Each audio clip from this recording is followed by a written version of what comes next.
अस्सलाम वालेकुम बच्चों, कैसे हैं आप सब लोग। उम्मीद करती हूँ ठीक ठाक होंगे और खैर खैरियत से होंगे। मेरा नाम है रिदा अहमद और आप मेरे साथ उर्दू पढ़ते हैं। तो बच्चों, हम पढ़ने जा रहे हैं आपकी किताब का सबक नंबर 13, जो कि एक बच्चे की खोज की कहानी है। चलिए अपने लेक्चर का आगाज करते हैं और देखते हैं कि आमिर क्या खोज रहा है। तो बच्चों, जैसे कि मैंने आपको बताया, हम पढ़ने जा रहे हैं आपकी किताब का सबक नंबर 13 और आपके सबक का उन्वान क्या है?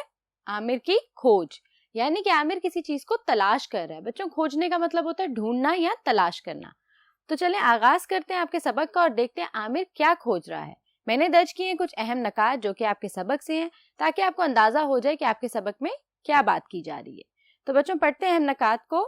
आमिर और उसके घर वाले। बच्चों, आमिर और उसके घर वाले साहिवाल के शहर में रहते हैं। उनके साथ उनके एक माली बाबा भी रहते हैं, जिनके 2 बेटे हैं। एक बेटे का नाम अब्दुल्ला है, जो कि बड़ा है, और जो छोटा बेटा यासिर है, वो आमिर का हम उम्र है। आगे पढ़ते हैं बच्चों। चचा अनवर कौन थे?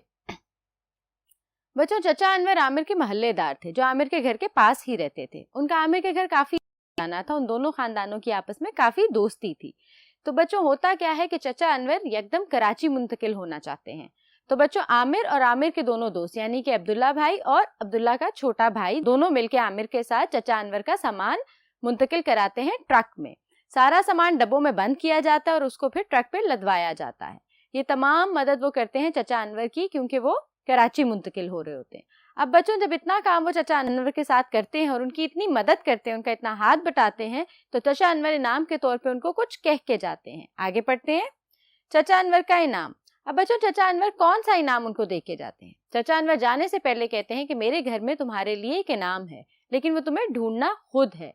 तो बच्चों, ढूंढना यानी खोज लगाना, यानी कि आमिर ने उस चीज की खोज लगानी है कि इनाम क्या है। आगे पढ़ते हैं।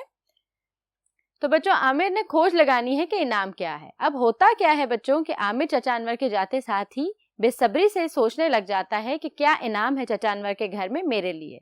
तो आमिर माली बाबा के छोटे बेटे को अपने साथ लेता है और फटाफट चचा अनवर के घर चला जाता है।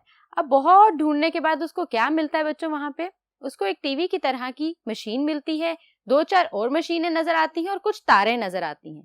वो सारा सामान उठाता है और अपने घर ले आता है। अब वो उसको खोलता है, देखता है तो सब कुछ मिट्टी से अटा होता है। तो वो उसकी सफाई शुरू कर देता है। इतने में माली बाबा के बड़े बेटे अब्दुल्ला भाई आते हैं और वो कहते हैं ये कोई टीवी नहीं है, ये एक कंप्यूटर है और इसके बाकी पुर्जे अभी चचा अनवर के घर में ही हैं। तो उन तमाम पुर्जों को लाओ, हम इन्हें जोड़ते हैं। तो बच्चों, तमाम पुर्जों में क्या क्या चीजें बाकी रह गई थी? यूपीएस, कीबोर्ड और माउस। बच्चों, किसी भी कंप्यूटर को मुकम्मल तौर पर इस्तेमाल करने के लिए इन तमाम पुर्जों का होना बहुत जरूरी है। तो ये तमाम पुर्जे आमिर जाके चचा अनवर के घर से लेके आता है। उनको तारों के जरिए जोड़ा जाता है और अब्दुल्ला भाई क्या बताते हैं? कीबोर्ड पे मौजूद तमाम बटनों के जरिए हम कंप्यूटर को कोई ना कोई कमांड यानी हिदायत दे सकते हैं। यही काम माउस का भी होता है। और बच्चों, सीपीयू कंप्यूटर का दिमाग होता है, यानी जितनी मालूमात आप कंप्यूटर में संभाल के रखते हैं वो तमाम तर कंप्यूटर के दिमाग यानी कि सीपीयू में महफूज रहती हैं। तो बच्चों, आगे बढ़ते हैं। आमिर की खुशी। अब आमिर बहुत खुश होता है कि मेरे पास एक अदद कंप्यूटर है और चचा अनवर ने मुझे कितना बेहतरीन तोहफा दिया है। तो बच्चों, मुझे जल्दी से बताएं कंप्यूटर के कितने पुर्जे होते हैं? जी, कंप्यूटर के मुकम्मल तौर पे 4 पुर्जे होते हैं। एक तो मॉनिटर होता है जिसको हम स्क्रीन कहते हैं, माउस होता है और कीबोर्ड होता है और सबसे बढ़ के कंप्यूटर का दिमाग यानी सीपीयू होता है। तो बच्चों, ये तो थे अहम नकात आपके सबक से। आगाज करते हैं मुश्किल अल्फाज और मायनी का, ताकि जब आप सबक पढ़ें आपको मुश्किल पेश ना आए। तो बच्चों, आगाज करते हैं मुश्किल अल्फाज और मायनी का। आप इन अल्फाज मायनी को अच्छे से याद रखिएगा ताकि जब आप सबक पढ़ें तो आपको आसानी रहे। बच्चों, देखते हैं हमारा पहला लफ्ज क्या है? मगन। बच्चों, मगन का मतलब होता है मसरूफ, यानी इतना मसरूफ के इर्द गिर्द की होश ही ना रहे। ऐसी किताब पढ़ना जो आपकी बहुत मनपसंद हो या कोई ऐसा काम करना जो आपका मनपसंद काम हो, तो आप इतने मगन यानी मसरूफ हो जाते हैं कि आपको पता ही नहीं चलता कि इर्द गिर्द क्या हो रहा है। चलें पढ़ते हैं अगले लफ्ज को। हमारा अगला लफ्ज है मुश्तमिल, यानी बना हुआ। कंप्यूटर 4 पुर्जों पे मुश्तमिल है। कीबोर्ड के अंदर बहुत से बटन होते हैं।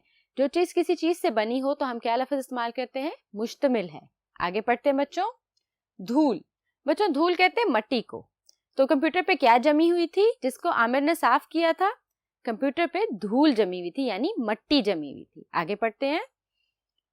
अलविदा। बच्चों, अलविदा का मतलब होता है जब कोई जा रहा होता है तो जब आप उसको सलाम करते हैं यानी अल्लाह हाफिज बोलते हैं, उसको भेजते हैं तो उसको क्या कहते हैं? अलविदा। किसी को भेजने को, भेजते हुए सलाम करने को।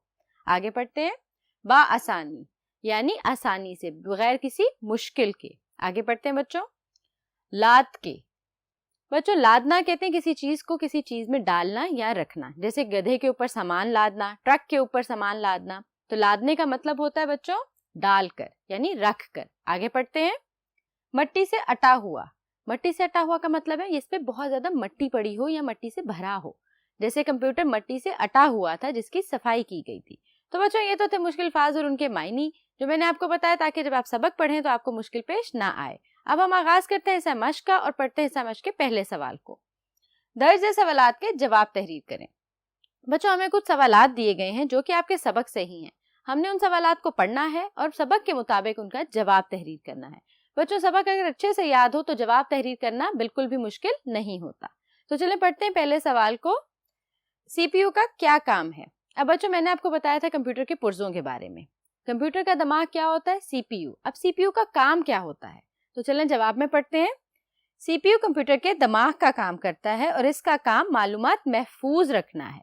यानी सीपीयू के बगैर आपका मॉनिटर, आपका कीबोर्ड, आपका माउस जो भी काम करेगा वो बेफायदा है, क्योंकि सारी मालूमात किसमें है? सीपीयू में। तो सीपीयू का क्या काम है? मालूमात को महफूज रखना। तो चलें बच्चों बढ़ते हैं बकिया सवालात की तरफ। तो बच्चों बढ़ते हैं अपने अगले सवाल को। मॉनिटर का क्या काम है? अब बच्चों मॉनिटर कहते हैं स्क्रीन को जहां पे सारी चीजें नजर आती हैं। अब मॉनिटर का क्या काम है? तो चलें जवाब में देखते हैं। मॉनिटर का काम कंप्यूटर की मालूमात को स्क्रीन पर दिखाना है, यानी कि कंप्यूटर के दिमाग यानी सीपीयू में क्या क्या चीजें महफूज हैं उनको कंप्यूटर दिखाता हमें कहाँ पे है? मॉनिटर पे। आगे पढ़ते हैं बच्चों। कीबोर्ड का क्या काम है? अब मैंने आपको बताया था कीबोर्ड एक ऐसा आला है जिसके अंदर बहुत सारे बटन होते हैं। अब देखते हैं कीबोर्ड का काम क्या है। कीबोर्ड का काम कंप्यूटर को हदायत देना है, यानी जो भी आप लिखते हैं कीबोर्ड के बटनों को दबा के वो सब कहाँ आपको नजर आता है? मॉनिटर पे यानी कि स्क्रीन पे। तो कीबोर्ड का क्या काम है? कंप्यूटर को हदायत देना। आगे पढ़ते हैं बच्चों। आमिर और यासिर किस चीज से खौफजदा हो गए? अब आपको याद है आमिर और यासिर किस चीज से खौफजदा हो गए थे? बिल्कुल ठीक, आमिर और यासिर माउस के लफ्ज से खौफजदा हो गए थे। तो चलें देखते हैं हमने जवाब में इसको कैसे तहरीर करना है। आमिर और यासिर माउस से खौफजदा हो गए थे क्योंकि उनको लगा था माउस अंग्रेजी जबान का लफ्ज है जिसका मतलब है चूहा। तो वो माउस के लफ्ज से खौफजदा हो गए थे, उनको लगा था कुछ चूहा आ गया है। जबकि कंप्यूटर का एक आला जिसको हम माउस बोलते हैं उसको हम माउस बच्चों इसलिए बोलते हैं क्योंकि उसकी शक्ल माउस जैसी होती है। ठीक हो गया बच्चों, ये तो था आपका सबक आमिर की खोज। तो बच्चों कितनी मजेदार थी आमिर की खोज और उसको कितनी ज्यादा मालूमात मिली कि कंप्यूटर कैसे काम करता है और कंप्यूटर के पुर्जे और आलात क्या क्या होते हैं। मुझे यकीन है आपको भी सबक पढ़ के बहुत मजा आया होगा और आपको भी बहुत सी बातें जानने को मिली होंगी। बच्चों मुझे दें इजाजत, अपना बहुत सारा ख्याल रखिएगा। हाजिर होंगे अगले लेक्चर के साथ, तब तक के लिए अल्लाह हाफिज।